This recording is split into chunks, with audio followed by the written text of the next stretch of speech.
1,003, 1,004, 1,005, Kuya! 1,006. Kuya! Yan! Parang bakla naman pre, ano yan, webcam? Sorry! Sorry, kuya! Sorry, kuya! Nagbibiro lang naman ako eh! Yan! Kita mo nag-workout dito eh. May tatanong lang ako! Tatanong? Anong tatanong mo? Yung may nasusulat ba tungkol sa triumph of the church Triumph over of the church? liberalism? Over liberalism? Oh, yun yung kuya! Mahaba-habang kwentuhan yan. Pwede ba muna mag-base ako? Kasi kahit suit ko eh. Oo, kuya, pwede. O sige. Oh, sige, bis ka muna. O sige, ready na. Ano nga ulit yun? The triumph of the church over liberalism? Oo, yun, kuya. Yun. Kasi ganito yun. Nagsimula yun nung 1800 to 1900s. Pre. So liberalism was a philosophy that merged in full flower in the 19th century, a natural outgrowth of rationalism. The liberal and rationalist philosophies eventually found their way into the church to produce what became known as modernism. So, doon naman tayo sa social liberalism. Meron doon industrial revolution.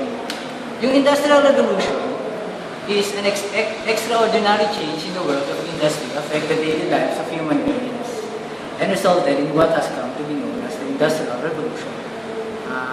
Nakakasunod ka po ba? Oo, nakakasunod. Yung industrial. The Monistar Church. Sige, susundan ko na. With the invention of the steam engine, more efficient production of iron, and constant improvement in the railroad of shipping and factories sprang up everywhere, built by the wealthy person who provided the capital and employed the workers to whom they paid a weekly wage. Ito naman tayo sa socialism and communism. Sa socialism, it is the source of wealth should be taken over the private owner and the run of the state, with the profits being shared equally among the working people. So ito naman sa communism, it aims at the state's confiscation not only of the source of wealth, but all private property and the violent overthrow of governments. So dun sa socialism ulit, may dalawang tao, si Karl Marx at si Friedrich Engels. Nililya mo ka, kuya? Oo, kuya. Yung dalawang Naintindihan taong ko. yun, sila yung nag-develop ng communist doctrine who believe that the working class must rule the godless world. May kilala rin naman natin sa socialism si Pope Leo XIII. Siya naman ang nag-offer the world a lasting remedy for the social ills afflicting in its famous encyclical Rerum Novarum in 1891. Kuya. Sorry na kakalimutan ko. Okay lang, kuya. Basta may-explain mo lang. Tapos, ayun nga pala kaya paalala ko, dalawa nga pala yung liberalism. May two types. Socialism tsaka political liberalism. Okay kaya? Oh, sige. Sa political naman, may kilala natin doon ng Italy.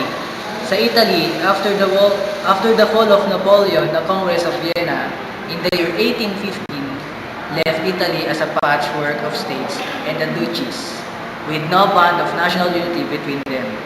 Doon, may kilala natin si Pope Pius IX. Nag-retired siya to voluntary captivity within the Vatican in 1870 as a protest against the violation of the rights of the Holy See. Tapos naman, nandun si Pope Leo XIII ulit. Siya naman ang nag-follow the example of Pope Pius IX, whose efforts were acquired by the bitter attack of Freemasonry. Sorry kuya. Okay. Eventually, this dispute, which came to be known in history as the Roman Question, was honorably settled by the Lateran Treaty of 1929, the greatest achievement of Pope Pius XI. Teka lang kuya, ba't masyado namang yatang mahaba na yung sabi ko? Pero alam ko mahaba pa yun talaga eh. Medyo marami pang countries. Pwede ko na lang ba i-shortcut? Pwede, kuya. Basta yung maintindihan namin. O, sige. Maintindihan ko. Para saan ba ulit tong interview na to? Kasi nakakagulat lang talaga eh. Kasi Nag-workout ako, tapos biglang interview na lang. Hindi ko kasi maalala yung iba eh. Basta! Kailangan lang sa ano yan. Diba? Sa Teo. Sige. Sa Teo. Yung Saan na ba tayo? Naalala mo ba kuya? Doon yung kay Pope Leo XIII, di ba? Oo, dun yun, dun. Okay, sige. So tapos doon, sa France, country of France, Nandun si Louis Napoleon III. Okay? Hindi ko na maalala eh. So, sa susunod naman, basta yung mga countries na lang, kuya. Oo, pwede na yung... Germany, maano natin dun yung full tour camp. Talagang may ano mo talaga, camp. Oo nga eh. So next doon, Austria, Emperor Francis Joseph naman. Yung 1855, entered into concordat with the Holy See. So yun yung mga important parts ko yan. Next is Ireland. The Catholic of Ireland had to fight along in bitter battle for the rights in the matter of education. Okay, next. Ano pa ba yung sunod doon? England. May two factors doon.